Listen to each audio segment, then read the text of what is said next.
আমার এক মুসল্লি তার বড় ভাই অসুস্থ, কিডনি পচে গেছে এবং ক্যান্সার ধরা পড়ছে। আমাদের নোমান ভাই গুলুপাড়ার হুজুর রহমতুল্লাহ আলাইহির নাতি, হুজুরের ভাতিজা নোমান ভাই আমার জুমার মসজিদ চিনেন। তো আমার মুসল্লি ফোন দিয়া বলতেছে, হুজুর ডাক্তারের সিদ্ধান্ত আমার ভাইকে আইসিইউতে রাখতে হবে।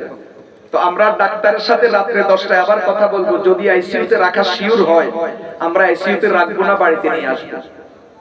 আমি বললাম কেন রে ভাই? আমি তার কাছে পরীক্ষা নিতেছি, দেখি সে কি বলে।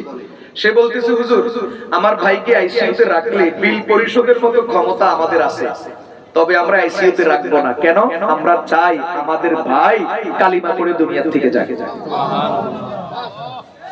2 দিন পরে বৃহস্পতিবার রাতের বেলায় ওনার ভাইকে বাড়িতে নিয়ে আসছে। কালকে আমি জুমা পড়াইতে গেছি, তো যাইয়া দেখে আসছে একবারে শেষ অবস্থায় আছে।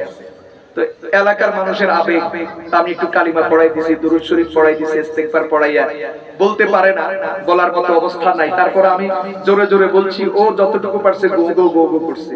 এরপরে চলে আসছে, যে কোনো সময় হয়তো মৃত্যুর খবর আসবে। তো আমি ঘরওয়ালাদেরকে বলে দিয়েছি, যে উদ্দেশ্যে হাসপাতাল থেকে বাড়িতে এনেছেন, খবরদার ওনার কাছে এসে বিবি বাচ্চা ছেলে মেয়ে নাতি নাতনি আল্লাহর ওয়াস্তে কেউ কান্নাকাটি হাই হুতাশ করবেন না। যে আসবেন জিকির করতে করতে আসবেন, যতক্ষণ থাকবেন জিকিরের উপরে থাকবেন। ইনশাআল্লাহ যেই মনের আশা পূর্ণ করার জন্য হাসপাতাল থেকে ডাক্তার থেকে ওনাকে বাড়িতে ঢুকাইছেন, আল্লাহ যেন ওনাকে কালিমা নসিব করেন, কালিমার সাথে যেন মৃত্যু দান করেন। এখন এক ঘটনা শুনেন। বাংলাদেশের বর্তমানে এক বিখ্যাত বুজুর্গ এখনো জীবিত আছেন, বেশি দূরে না, কাছে, ফেনী রশিদিয়ার হযরত দামাত বারাকাতুহু হযরত মাওলানা মুফতি শহীদুল্লাহ সাহেব।